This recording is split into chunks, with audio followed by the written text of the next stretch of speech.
Fasan, Salagele. Good evening, everyone. How are you? My name is Dan Wildcat. I am a Zoyaha Yuchi member of the Muskogee or Creek Nation of Oklahoma. And I'm so glad to have the opportunity to kind of do a final wrap up here before we have our music event tonight. And Charlotte Buchanan Yale asked me if I'd speak about indigenuity. So we have a couple of terms that are very popular today. One of them is indigeneity, and that's kind of an expression of our cultural identity, our indigeneity. And I, being at Haskell Indian Nations University, my home institution, about 17 years ago, there was something in the air. And that something in the air was this idea, well, we need to play around with some words that capture some of what's going on today, okay, that in the settlers' language, so we can explain it to people. In other words, what we do, our activities, our actions, our applications of what I would call ancient knowledge and wisdom to solve modern problems. And so this discussion culminated in this term, indigenuity. Indigenous, ingenuity. You just take those two and you collapse them and you get indigenuity. And so for the last, just about 15 years now, I've been unpacking that term, trying to elaborate, explain to people what it means. And it means just that. It means, and I've said this repeatedly, and I'll keep saying it, sort of the beauty of the event that's gone on here at the museum, and those of you that are watching online and have never been to the museum, you've got to put a visit to Mona on your list, your list of things to do, because you've got to come here, because not only do they have a beautiful display, okay, of our history and our past and all of that, but this museum recognizes that if you're going to tell the story of the first peoples of this land, you've got to talk about living peoples. And that's why, we've had such great scholars here over the last few days. We've had, Jessica Hernandez, Paulette Blanchard, Johnny J. I mean, the list just goes on. And these are people who, in this lexicon I'm advancing, are exercising indigenuity. They're not living in the past. They're living in the present, and they're thinking about how we can apply indigenous knowledge to solve very modern problems. So obviously we've talked a lot about the environment. We've talked a lot about climate change the last few days, and why shouldn't we? Why shouldn't we talk about those things? I mean, we're experiencing it right now. And what I'd like to do today is kind of set the context, because there are a lot of places I could start telling this story of indigenuity. But I think today, because this has come up repeatedly in the last couple of days, I'd like to start this discussion about indigenuity with a discussion about justice. Because everything we do in our lives bears on justice. And what I want to suggest is that one of the great things that the first Americans have to share is that justice is not about just us, humankind. Justice is not about just us, humankind.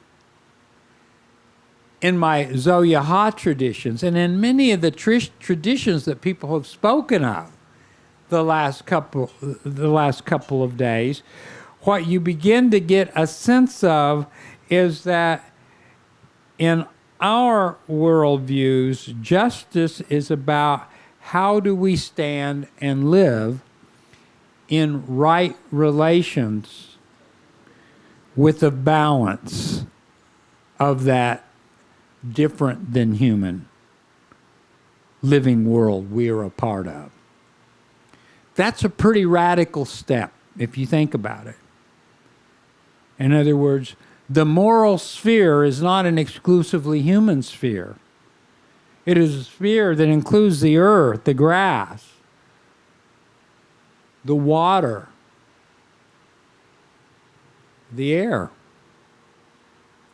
In fact, I've told this story before, but I'll tell it again because it's a good story. I was at a meeting about, oh my goodness, 30 years ago at the White Mountain Apache Reservation, and some people were talking about this really powerful technology called GIS, Geographic Information Systems. It's ways to make maps today. And you can layer these GIS layers of information on top of a landscape. Demographic information, ground cover, watersheds. Just put different layers of it, of what's on that part of the earth. That's GIS. And there was this man I kept watching throughout the whole presentation, and he was an older man. And they got through with their presentation talking all about technology. So this was the geek squad. They were all, man, we've got this new technology here, all these new things we can do with GIS. And this man got up, and I thought, uh-oh, this is going to be interesting. What's he going to ask? And he got up and he says, I have a question. And the moderator says, yes, sir, what's your question? He says, could you tell me about GIS and the natural law? And he kind of took a pregnant pause and looked at the panelists, and they were going, we don't know what he's talking about. You could see it in their mind, okay? And so they did what all good people do when you get a question you don't understand. Sir, could you repeat the question? And he repeated it. Could you tell me about the natural law? And if to this day, if I can ever get this gentleman's name, I want that name so I can honor his wisdom. And so another pregnant pause, and he jumped in. And he says, your technology's great. It's good. He says, but I want to know if that technology is going to help us understand the natural law. And he said, that law is real simple.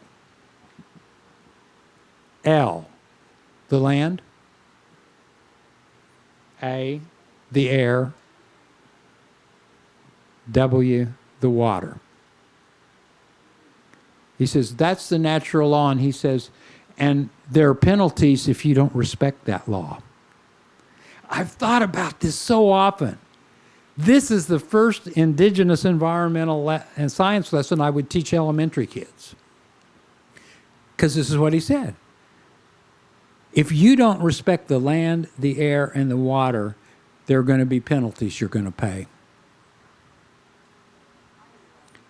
Your life is going to suffer. Your quality life is going to suffer. And if you're disrespectful enough, you might even get the death penalty. I have thought about this ever since. There's not, I won't say a day, but not a week goes by, I don't remember that elder sharing that. And I think that's where we're at today.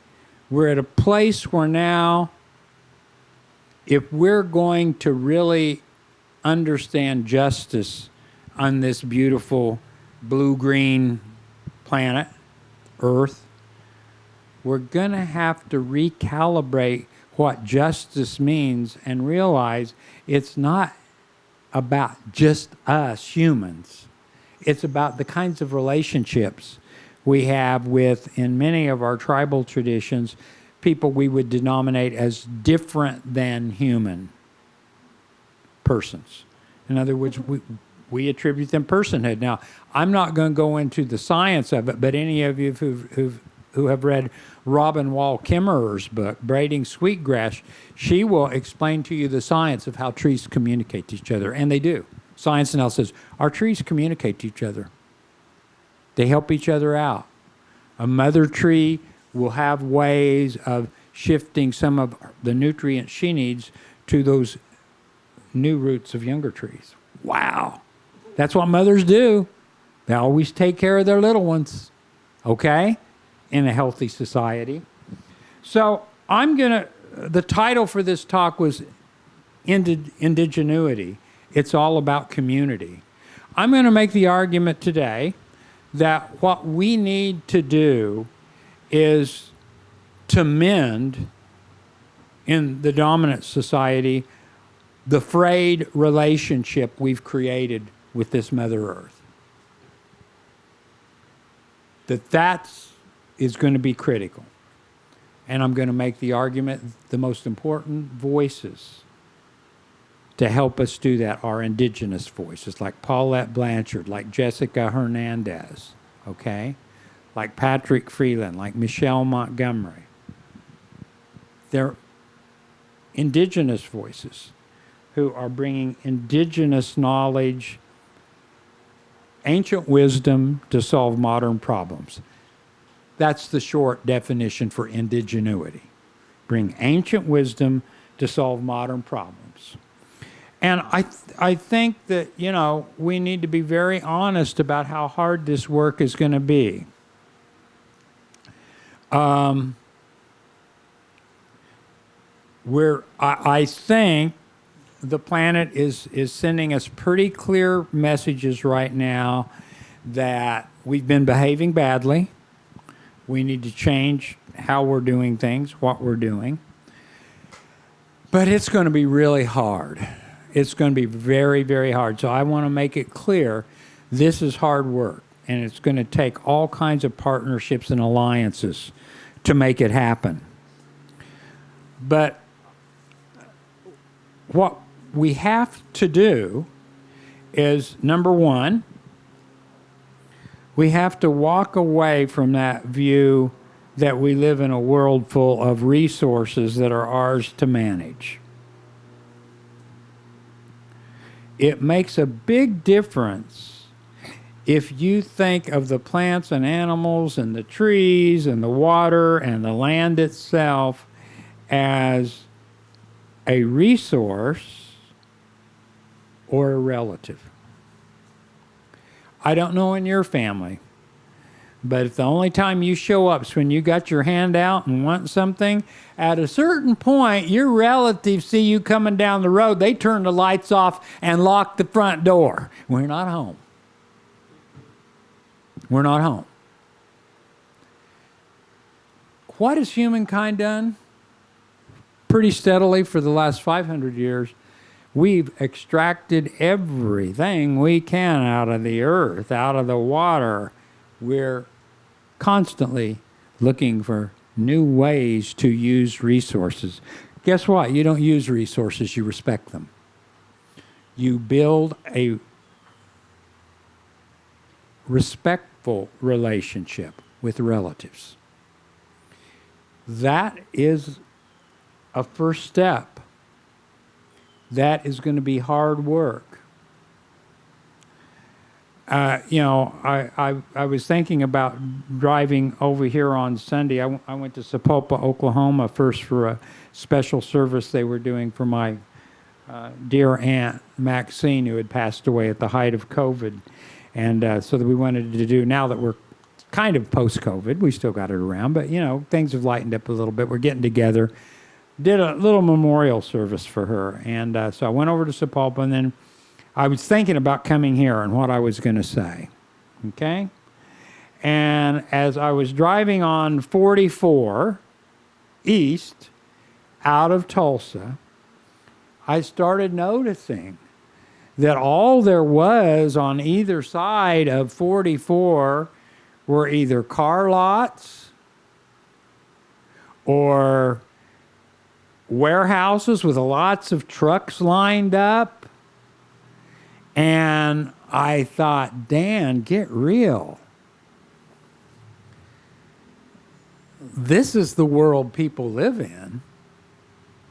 I mean, we're all driving cars. We need our cars to get around. And that's because, you know, not intentionally necessarily, but we built the society in a way because we are so addicted to our human technology. We always think, well, we'll just find a new technology to solve this problem. But where does technology, the materials that go into the things that you make, where does that come from? It comes from the earth. Always does. Doesn't come from outer space. Well, the sun comes. We get that solar power, thank goodness. Solar power gives us the winds. We've got the lunar cycles that affect the seas. Our ancestors were very mindful of all of those features of the world we live in. The sun, the moon, the stars. But it's sort of somewhere along the line we got so fixated on what we could do, humans could do, and for whom? Well, for humans, of course. Well, you know, better living through chemistry, better living through electricity, better living through a faster car. It's always the technology. But it made us forget the world beyond that of our own human creation. Now, I've coined a term for this. I think it's mine. I can legitimately claim this. I call it the roomful of mirrors effect. Most Americans today live in environments where all they're looking at is us, what we've done, what we've made, for the most part. It's unusual to be sitting out of doors at this time of day. It's not normal for most people. They're inside where the air conditioner's on. So they don't have to have this sweaty heat experience.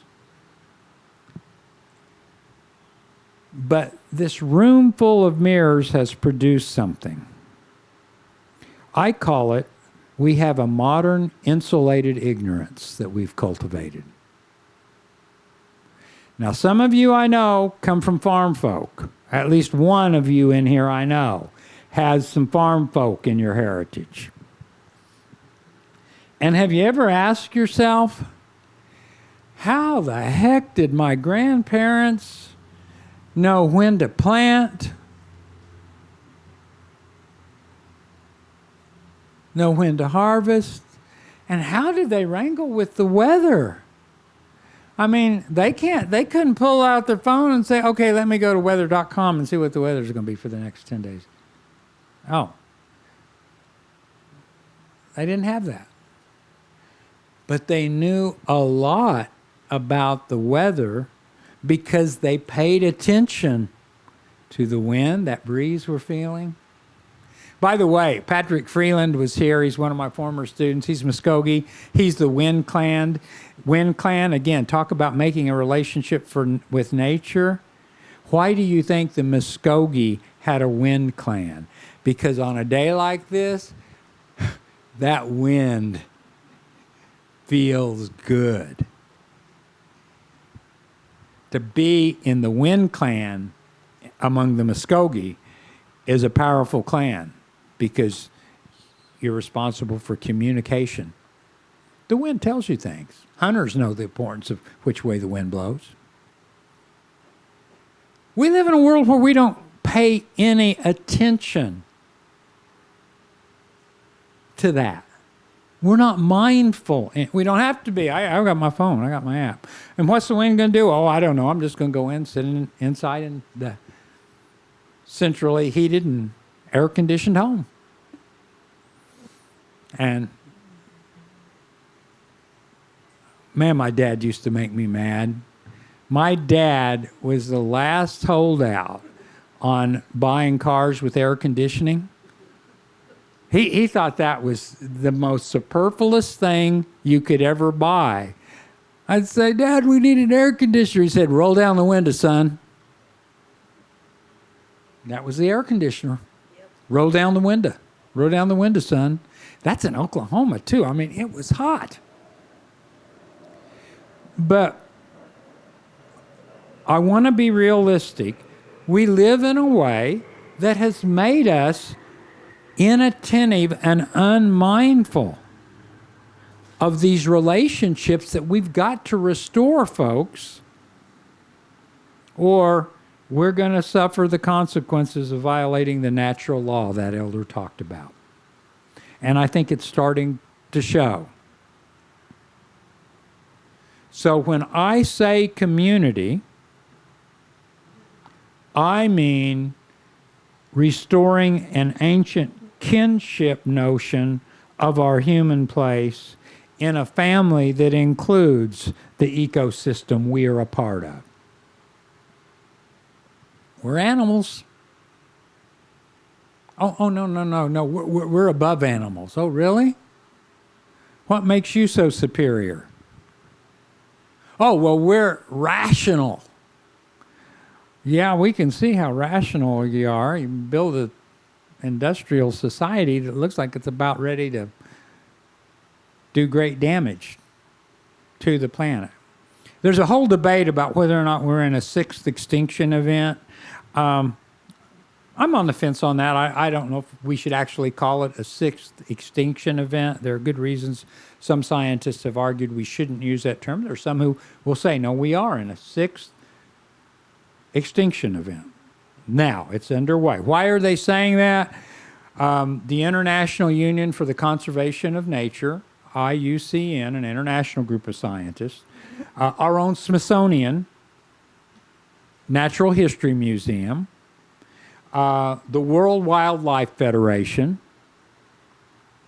and a number, the United Nations, have all said, their scientists are saying, the background extinction rate on the planet, they're going through the archaeological record, ice cores, everything that those archaeologists, geologists do. They said they think the background baseline rate of extinction on this planet is one species for every million a year. So once a year, if you had 1 million species, you'd lose one species. They believe right now, and so there's a little bit of, extrapolation on this, but with what we know, because there's a lot of life we still don't even know yet on this planet. That's kind of interesting to think about. How much we still don't know about this home of ours. But they're saying now the conservative estimates are we are 100 times the baseline extinction rate. And there are a few scientists that says, no, you're wrong. We're 1,000 times above that right now. So go to the IUCN, the International Union for the Conservation of Nature, an international scientific organization, and the list now for endangered species is well over 1,000. These are species we know that are endangered, that are threatened. By whom? Yeah, I hate to say it. Us. We can't blame the polar bears. We can't blame the seals. We can't blame the squirrels. We can't blame the crows. It's our conduct and behavior. So, point one. Let's move from, I'm advocating for all of us. What would happen if we took seriously the notion when we left tonight that we're going to leave behind that notion we live in a world full of resources, but we're going to honor the fact we live in a world full of relatives? You better change your conduct. You better start paying attention and be mindful and be respectful. I don't think there's anything romantic about that. I call that indigenous realism. If we're going to honor the natural law, this is what we've got to do. Now, there's a second thing that comes along with that, a real advantage of that shift from resources to relatives. The first thing that comes out of that, as a consequence of that, is that we just might be able to counterbalance this very one-sided, and I will say destructive, embrace of individual rights that Americans will die for. And don't get me wrong now. There's no people on the planet that respect the unique gifts of every individual, every part of creation, and value those. But my God, we've just went through a period of a major global pandemic, and some people wouldn't even put on a mask because you were infringing their rights. What? And think of all the other things that people have that they don't want to let go of because you're violating my rights. Here's the advantage of living among relatives. You honor rights, but you realize that rights are hollow and groundless unless they are complemented by unalienable responsibilities. That's what we have to ask ourselves. What are our unalienable responsibilities to our kin? This larger family that we're a part of on this planet. That's not romanticism. That's indigenous science. Read Jessica Hernandez's book if you don't believe me. She lays it out. I and a lot of my colleagues, we talk about this same thing. This isn't romanticism. This is indigenous realism. This is our science. So this is a tall order. And so I want to be honest with you now. I'm going to be honest. That doesn't mean I'm right. I can honestly be wrong, and often have been. But I honestly think it's time for each of us to try to embody in our own lives some of these indigenous restorative virtues of what it means to be a human being. I want to be a good relative to that tree, to this earth, to the water, to the air.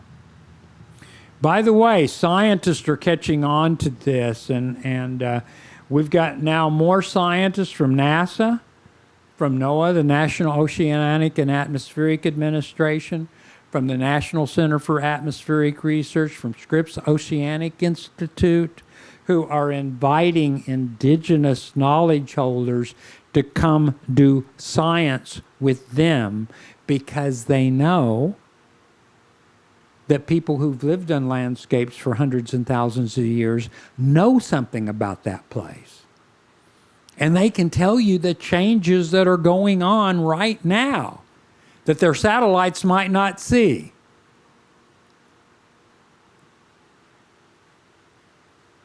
We move from a world dominated with relatives to one of resources to one full of relatives. We counterbalance unalienable rights with unalienable responsibilities. That's what I want to teach my granddaughter, that she has responsibilities. She has responsibilities. My dear friend, Vine Deloria Jr., the Dean of American Indian Studies, kind of the last discussions I had with him before he started his journey to the stars, I asked him one time, I said, Vine, what's the most important thing we should teach our children today? This is going to... okay, what do you think he said? Anyone? Just off the top of your head. What do you think is the most important thing we should teach our children today? Anyone? What? We're all related. This is certainly at the foundation of what he responded to. That isn't what he said, but what he said is, he says, I'd be happy if we could teach our children good manners. He says, children have no respect for their parents, for their elders, for the life around them. And he said, good manners. We're all related. You've got to show some respect, right?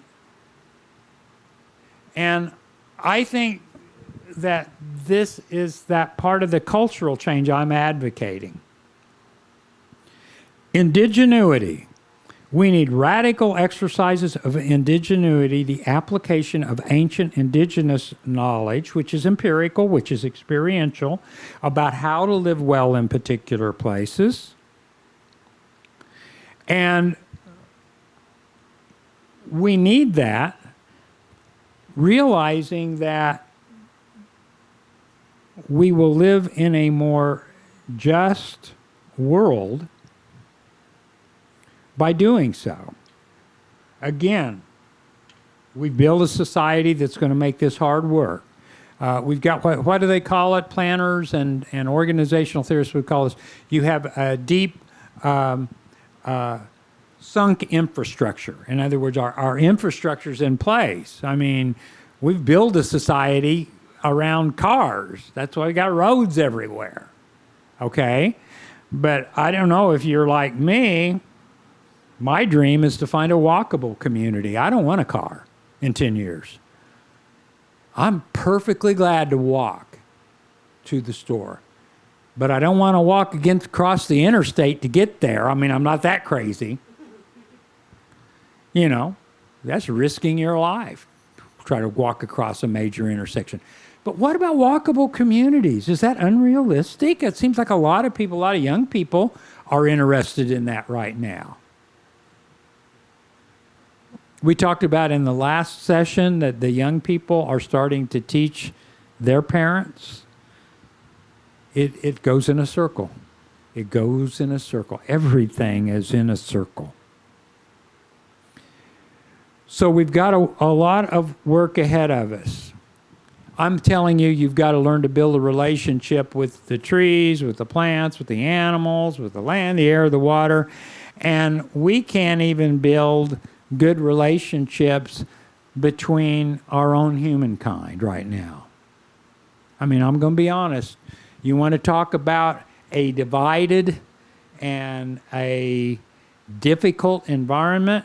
Leave the trees and the land, the air, and the water out of it and try going to Washington, D.C. And you'll see a very divided environment. And you'll see people who have no respect for their own kind.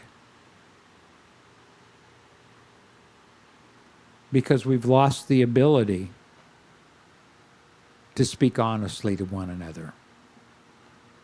Thank you, Charlotte. Thank you, Jaslyn. Thank you, everyone, for making Mona.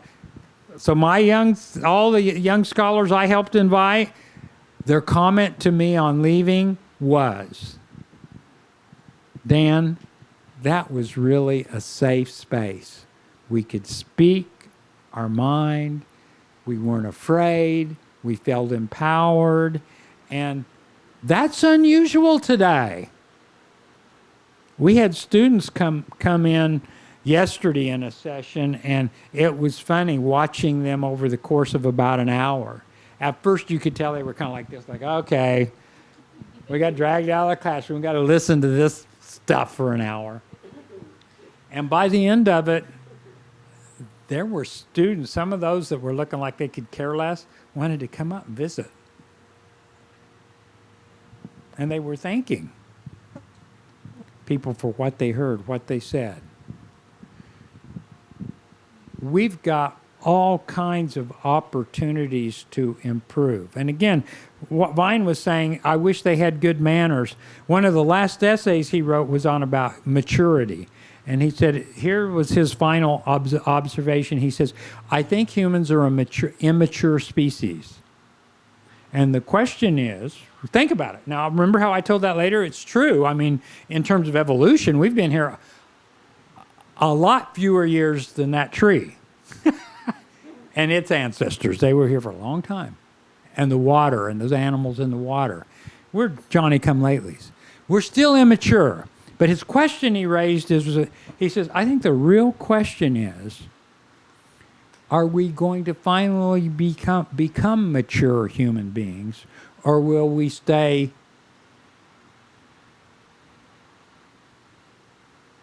immature until extinction? I'm a teacher. I'm an educator, so I'm going to be honest with you. I'm an optimist. I believe we can do something. We can give something to our children. We have something of value to share with them. Okay? And our elders have something to share with us.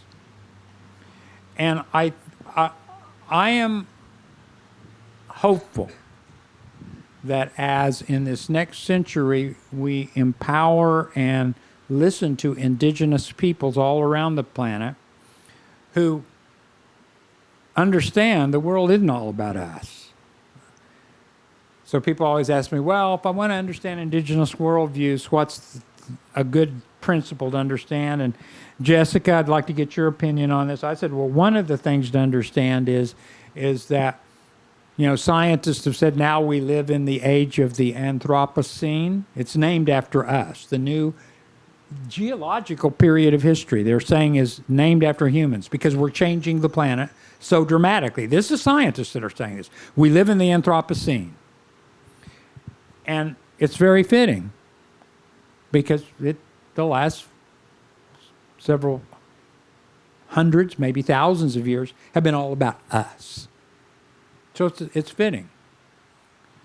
But the problem is, this society, this world that's been all about us has not been very good for our other different than human relatives. In fact, you know, if I could understand the language of the trees and the animals, if I saw, you know, a jeep full of humans coming into my forest, I'd say, oh no, there goes the neighborhood. Why is it everywhere we go, we have to degrade the air, the land, the water? There are people on the planet who don't do that to this day. And I don't think they're primitive. I think they're some of the most sophisticated people in the world. They're living in a very different environment than we are. They're not in the room full of mirrors. So our challenge is, I don't want to undersell how big this challenge is, but I also don't want to sell short the opportunity we have to each of us, to the best of our ability, try to embody some of this indigenous wisdom. Think of being mindful again and attentive to the world outside your centrally air-conditioned and heated homes. Pay attention. Try to be mindful of not just your human relatives, but the plants and the animals. Okay? And when you do that, you're acting, I think, Vine was talking to me, Vine Deloria, that's maturity, because we all know what immaturity is. That's why, you know, child rearing is so difficult, because we know, you know, somewhere between the terrible twos and not quite three, it doesn't matter what logic you use with that child. You know, you can tell them till you're blue in the face, oh, don't do that, you'll get burned. It doesn't mean anything to them. What do? They'll go over and touch the hot stove if you don't have it protected, and they'll get burned. Because it's about me. And they can throw some horrible fits. I want this now, and cry and scream and kick their feet. We have a lot of adults who kind of act that way today, don't we? I mean, it's all about me. It's all about now. And why wasn't that here 5 minutes ago? Are we going to mature as a species? Are we going to grow up? I'm hopeful because we have people on the planet who have seemed to understand what being a good relative, being responsible is all about. And I believe that is the indigenous peoples of the planet. So that's what indigenuity is about. It really is about, you know, the last point I would make, so we've talked about, you know, moving from resources to relatives, moving from a complete fixation on unalienable rights to counterbalancing that with unalienable responsibilities. And all of this talk about sustainability. I think we've got to be very careful of using that term because everyone on the planet now has a sustainability statement. Some of the worst polluters on the planet now, if you go to their corporate webpage, oh, we have a sustainability statement. Well, my question is, what is it you want to sustain? Because I might not be in favor of what you're talking about sustaining, okay? So I don't know about sustainability. So what do we call it? In my book, Red Alert, I wanted to be hopeful in the final pages, and I started thinking about this. Don't mistake my rant about, you know, the room full of mirrors and our insulated ignorance as me being anti-technology. I'm not at all. I think technology has a powerful role to play, and we've had several programs here with some of our indigenous game designers and role-playing kind of technology and tools and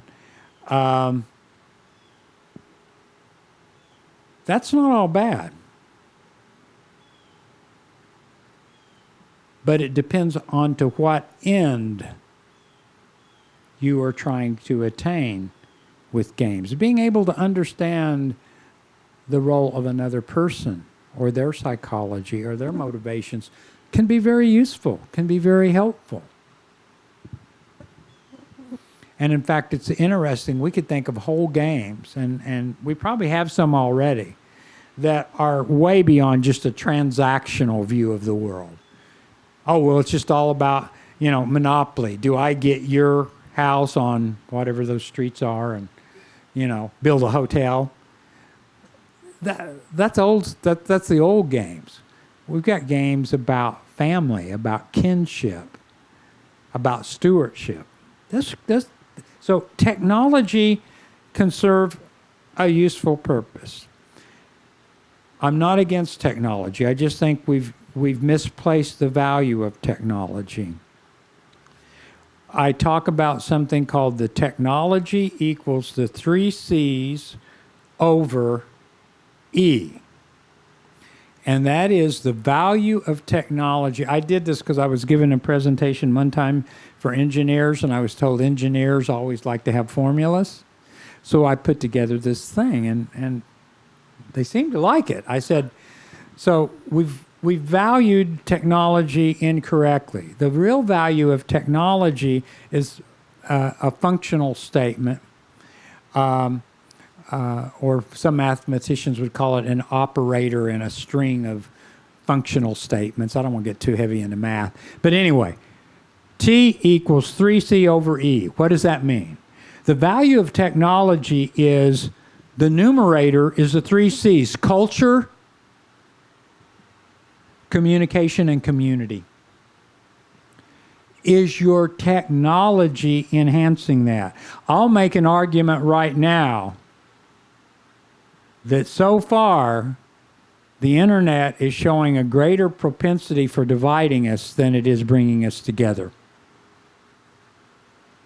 We got a whole bunch of people in the United States who think we can never have a true election unless the person they support wins. Where are they getting that? Oh, they're getting it off the internet. I'd say that's a bad use of that technology. The technology is not bad, it's how we use it. And so the 3 C's are you increasing, enhancing community, communication, and culture with your use of technology? And for a while, that's all it was. T equals the 3 C's. And I had a young man come up to me at a conference. He says, Dan, I think you need to get the denominator in there, because that's an incomplete functional statement. It's 3C over E, the environment. And I think that's a pretty good way to value technology. At the end of the day, have we lived in such a way that we can honestly say, I've enhanced my community, I've improved communication, and made culture a richer experience, and done so not at the expense of the environment? 3C over E. That's the value of technology. That's a Uchi equation for the value of technology.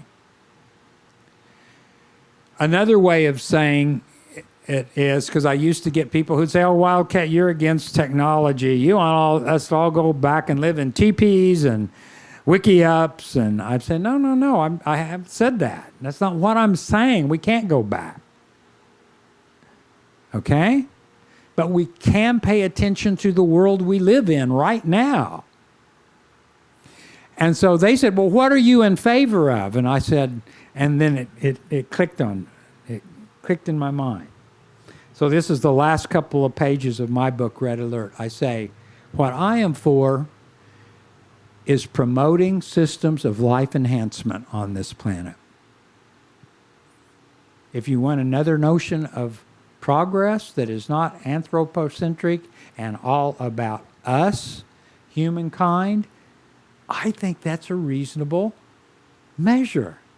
Can we promote in the way, the choices we make, the way we live, systems of life enhancement? I believe we can. So that's where my hope comes in. That's why I want you to pay attention to what Indigenous leaders around the world are saying about what they're facing. So, we have people who are living, eco-colonialism right now. We have Indigenous people throughout Latin America and Brazil. It's like the bad old West we had 150 years ago. They're not wagon trains anymore, but they're multinational corporations that come into areas where native people have lived for thousands of years and say, sorry, we're going to build a dam on that river that you fish and live on, and you're going to have to move. Well, we don't want to move. Well, we just bought this land. Bought this land? What do you mean you bought the land? We've lived here from time immemorial. That's the collision of worldviews we're still dealing with, and it's very real in some places in the world. We have opportunities to live fuller lives, richer lives. See, the other thing about sustainability, and I don't want to go over here. Okay, I'm doing pretty good. I'm going to talk about 2 more minutes and then let you ask questions, okay? Or make comments. You can tell me where I was wrong, remember? Because I told you, I'm going to speak honestly. That doesn't mean I'm necessarily right. I can honestly be wrong, okay? So to leave some room for questions, let's cap the discussion this way. Indigenuity, the application of our ancient indigenous wisdom and knowledge to solve modern problems. That doesn't mean we have all the answers. There's another thing that I want to close this with, and that is the importance today to inculcate a culture of humility. What I am most thankful to my elders for giving me is the gift of humility. When I was a young man, I was angry and we got to do this, we got to have this right now. I was pretty radical and kind of in your face. I, got put in handcuffs more than once for political protest. And what I learned from people like Albert Whitehat and Vine Deloria Jr. and Bill Tallbull and Thomas Ben Yakua and Henrietta Mann and my aunts, Josephine Bigler and Maxine Barnett, is that the wisest people are always very humble about what they think they know. And I think we really need to inculcate a culture of humility. Now, that doesn't mean being humiliated. That doesn't mean you're less than. It just means coming to that realization that, by the way, the other reason we need kin is because this is my regret, and maybe we'll figure out a way to do this. We've done it a couple times in this Mona celebration with talking circles. If we had the time to build a fire and maybe make some food and sit around all night and start talking to each other, each one of you knows something that is yours from your experience that I don't know because I'm not you, that would make me a better human being. Every one of you. If we had a place to share, a place to talk.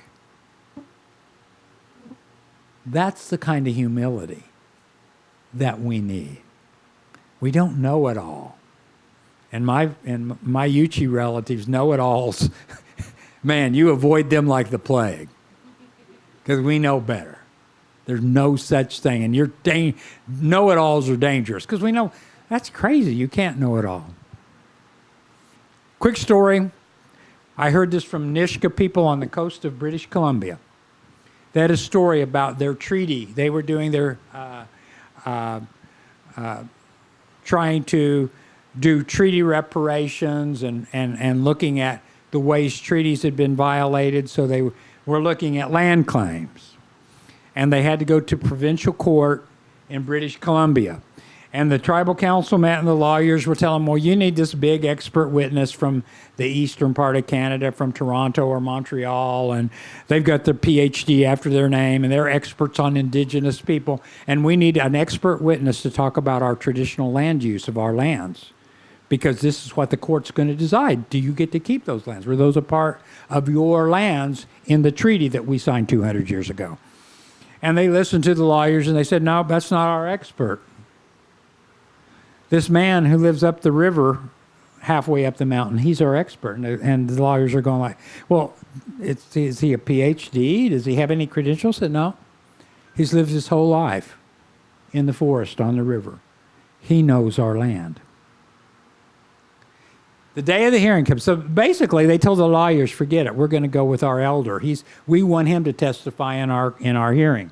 So the day of the trial comes, and the bailiff calls this little old man up. He's dressed very simply in his best work boots and some blue jeans and flannel shirt. And the bailiff calls this man, and he's kind of approaching the bench. And then he says, bailiff, would you ask the man to please approach the bench? Because the judge was really worried that this man might not understand what was going on. So he said, sir, I just want to know, do you need a translator? Do you speak English? He says, yes, I can speak English. And he says, do you know why you're here? And he says, yes, I know why I'm here. And he said, okay, bailiff, seat the witness, swear him in. Bailiff, put your hand on the good book. Do you solemnly swear to tell the whole truth, nothing but the truth, so help you God? And the old man sat there for a while, looked right at the bailiff and said, no. And the judge is going, what? what the heck? What's going on here? And he says, the judge says, sir, did you understand the question? And the old man looked at the judge and said, yes, I did. And he goes, okay, bailiff, swear him in again. So they went through again, do you solemnly swear to tell the whole truth, nothing but the truth, so help you God. And this time, this elder looks right at the judge and says, no, I can't do that. And the judge says, sir, all we're asking you to do is to tell the truth. And he says, no, that's not what you asked me to swear to. You asked me to swear that I could tell the whole truth. And he said, I can't do that. I can only tell you what I know. We need more humility like that in the world today. Humility born of experience in a beautiful world. It's filled with a lot of ugliness, but when you think about it, most of that ugliness is of our creation. I want my granddaughter and her children to live in a world full of richer beauty and less ugliness. And I think we can do it. It's hard work. But each of us can do the very best we can to embody some of that indigenous wisdom I've just shared with you.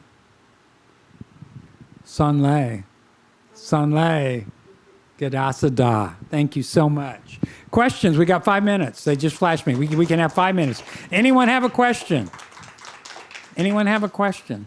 I get this response from students all the time. I figure they're either totally confused or for once in my life, I actually made sense. And they're going like, oh, okay.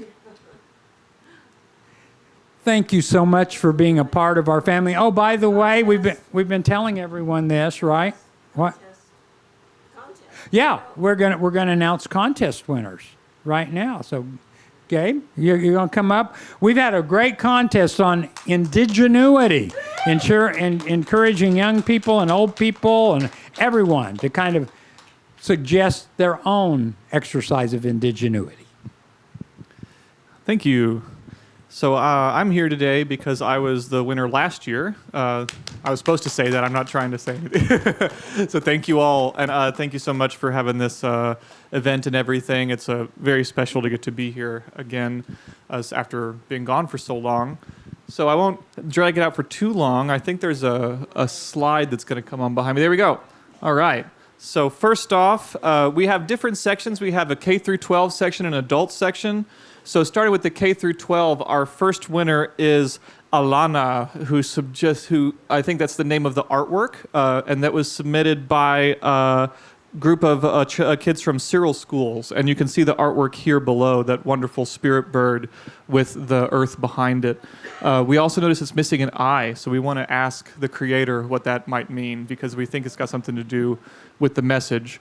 After that, we have Wandering Cloud as the second winner, and that's a group of students from Rogers Public School. So congratulations, Wandering Cloud. That's for a program, so we can't put that program up here in a single slide for y'all, but it's essentially a learning program for these children at school using poetry and engagement with the environment that was very moving. You'll be able to find more information of that on the contest website after we close, I believe.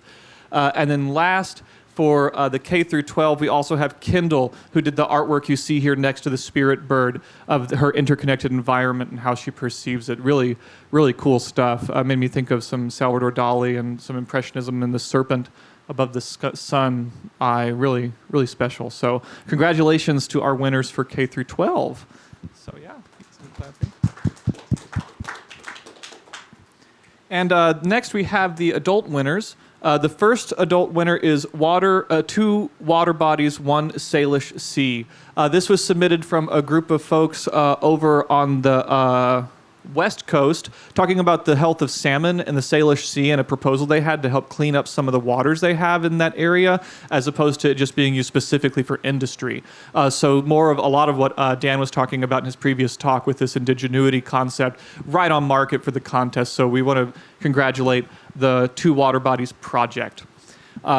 Number 2, second place, is Susan Hoeing, who I hope I said that name right, who did a series of hikes and journalings through various different natural features in America and did some artwork as a part of that. It is really moving stuff. Again, you'll be able to see that in other places. You can see a bit of one down here on the bottom, which is a really, really nice stuff about her connection to the planet, the learnings and messaging she's getting from these hikes that she does. Really wonderful art that, again, I hope you can see somewhere else, because when I got to go through it as a contest judge, it was fantastic. And then last, our winner, third place, is Continuous Forward Motion, which was a fantastic pitch about connecting the Cherokee peoples to their running traditions that they used to have throughout areas of Oklahoma and whatnot, and helping not only tell stories from the earth that come from these runs through your personal relationship with the planet, but also their cultural connections through the tradition of running, and also the health that comes from it. So healing the mind through the activity, as well as getting your body nice and in good shape. So congratulations to Continuous Forward Motion. So those are our 6 contest winners. Again, I think we're going to have more info on them on the website later, something if anybody wanted to see their art. So congratulations to this year's Indigenuity contest winners.